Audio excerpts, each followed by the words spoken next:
شخص تھا، کہتا ہے کہ میں آج سے تقریباً کوئی 40-45 سال پہلے کہ جب یہ لوگ حج پہ جاتے تھے تو گاڑیوں پہ جاتے تھے، کام قافلہ کر کے بائی روڈ حج پہ جاتے تھے، تو ایران، عراق، اردن اسی طرح ہوتے ہوتے پہنچتے تھے سعودی عرب۔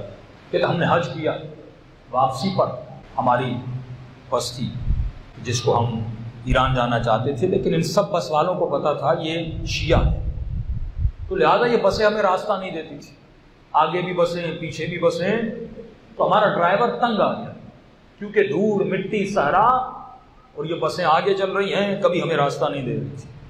چلتے چلتے اس ڈرائیور نے اپنی بس کو صحرا میں اتارا، کہا کہ اب یہاں سے کچے سے جاتا ہوں، آگے جا کر روڈ پہ چڑھ جاؤں گا، ان کے آگے آ جاؤں گا، لہٰذا اس مصیبت سے چھٹکارا مل جائے گا۔ کہ اس نے اپنی بس کو اتارا اور کافی دیر تک اس کچے میں چلا، اس صحرا کی مٹی میں گاڑی کو چلے، روڈ سے نیچے اترا، اور اس کے بعد یہ جب گاڑی کو روڈ پہ لانا چاہتا تھا اسے روڈ نہیں مل رہا تھا، مٹی دھوڑ اتنی زیادہ تھی، کئی بہت آگے گیا لیکن اس کو روڈ نہیں ملی۔ یہ پھر اس نے لیفٹ پہ لیا، روڈ نہیں ملی۔ پھر انہوں نے کہا کہ 15 کلومیٹر آگے جاتے ہیں، پھر 15 کلومیٹر پیچھے آتے ہیں، یہ بھی کیا، پھر بھی روڈ نہیں ملا۔ اب ہم سمجھ گئے کہ ہم صحرا میں گم ہو گئے، اور صحرائے عربستان اور اردن آپ کو پتا ہے، جب عراق سے اردن جاتے ہیں پورا یہ صحرائی موسم ہے، یا اردن سے جب عراق آتے ہیں یا کویت سے جب آپ عراق آتے ہیں، تو ہم پریشان ہو گئے، کریں تو کیا کریں، یہاں تک کہ شام ڈھل گئے۔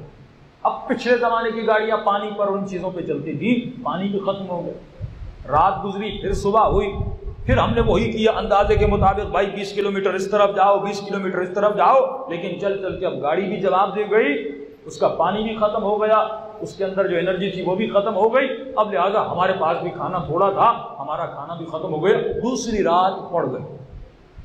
اب یہ شام ہونے کو ہے، کہا کہ اب سب رو رہے ہیں، اے خدا اس طرح موت آئے گی کہ ہم صحرا میں مر جائیں گے، نہ کسی کو ہمارا جسم ملے گا، کون غسل دے گا، کون کفن دے گا، یعنی ہمارے جسموں کو صحرا کے حیوانات کھا لیں گے، کیا ہوگا؟ اتنے میں کیونکہ شیعہ تھے، امام زمانہ پر عقیدہ اور بلیو تھا کہ انہوں نے نماز پڑھنا شروع کی، استغاثہ کیا اپنے آقا امام زمانہ سے، اور انہوں نے منت مانی کہ اے خدا اگر ہماری مدد ہو گئی، جس کے پاس اس پورے قافلے میں جتنا پیسہ ہے وہ نجف جا کے نظر کر دے گا، وہ اللہ کی راہ میں خرچ کر دے گا۔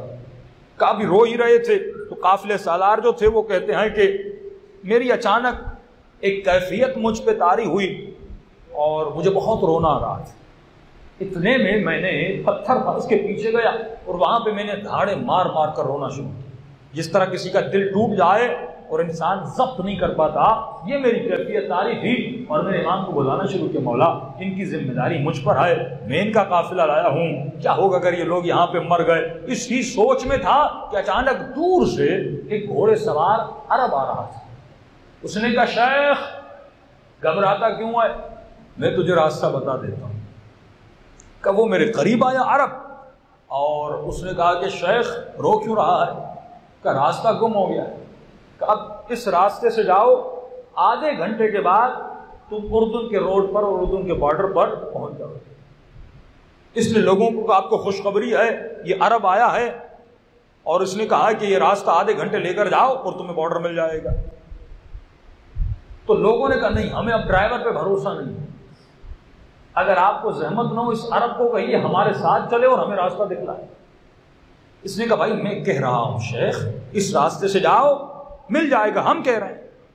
لوگوں نے کہا نہیں یہ شاید نہ مانے، آپ اس کو پیسے دو۔ سب نے رومال نکالا، تھوڑے تھوڑے پیسے جمع کیے، اور اس نے کہا کہ اے عرب یہ پیسے لے لو، ہمیں راستہ بتلا دو۔ اس نے کہا مجھے پیسوں کی ضرورت نہیں ہے، میں بتا رہا ہوں بھائی یہی راستہ ہے، جاؤ تمہیں مل جائے گا۔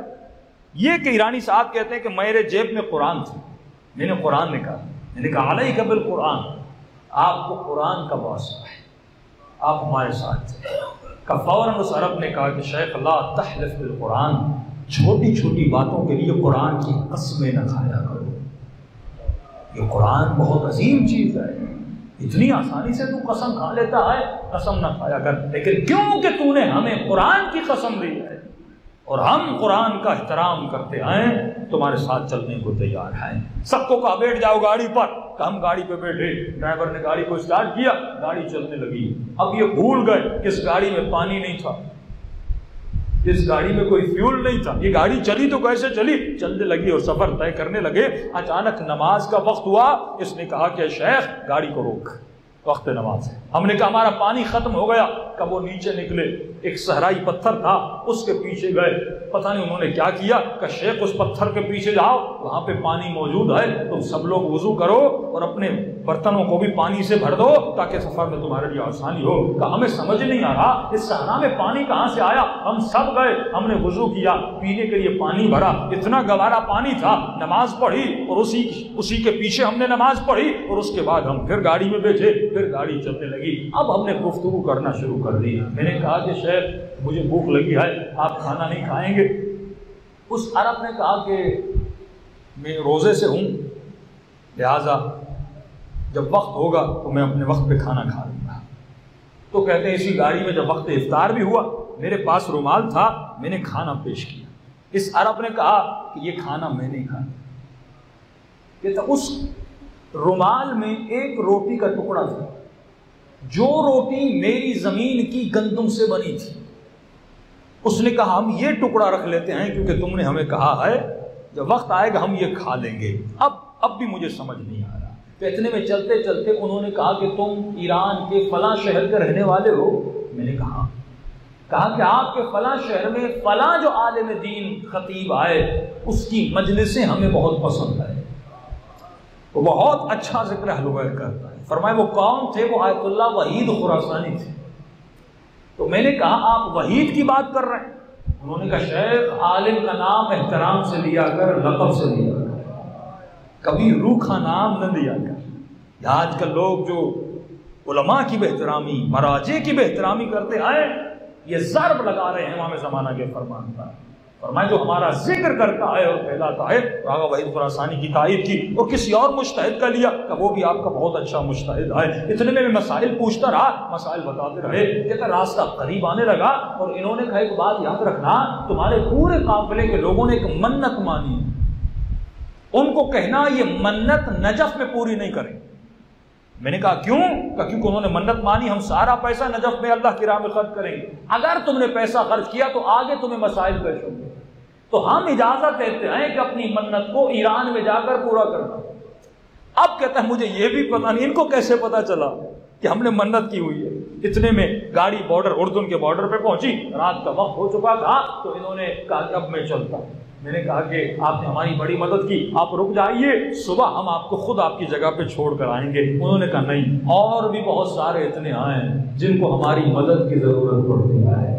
کا اتنا کہنا تھا اور میری آنکھوں سے غائب ہو گئے۔ اب میرے ذہن میں بات آئی، ارے اسے کیسے پتا چلا ہم نے منت مانی تھی؟ ارے اس گاڑی میں تو فیول نہیں تھا، وضو کے لیے اس نے چشمے کا پانی کیسے جاری کیا؟ پھر مجھے پتا چلا اس نے وہ روٹی نہیں کھائی تھی، صرف وہ روٹی کھائی تھی جو میری زمین کی گندم سے بنی تھی۔ یعنی یہ وقت کے امام ہیں، اپنے اشاروں سے بتاتے ہیں کہ شیعہ کا اخلاق کیا ہوتا ہے، شیعہ کا کردار کیا ہوتا ہے۔ اگر تو خلوص دل سے اپنے مولا کا آواز دے، مولا یقیناً انسان کی مدد کو آ جاتے ہیں۔ سب بات پڑھے محمد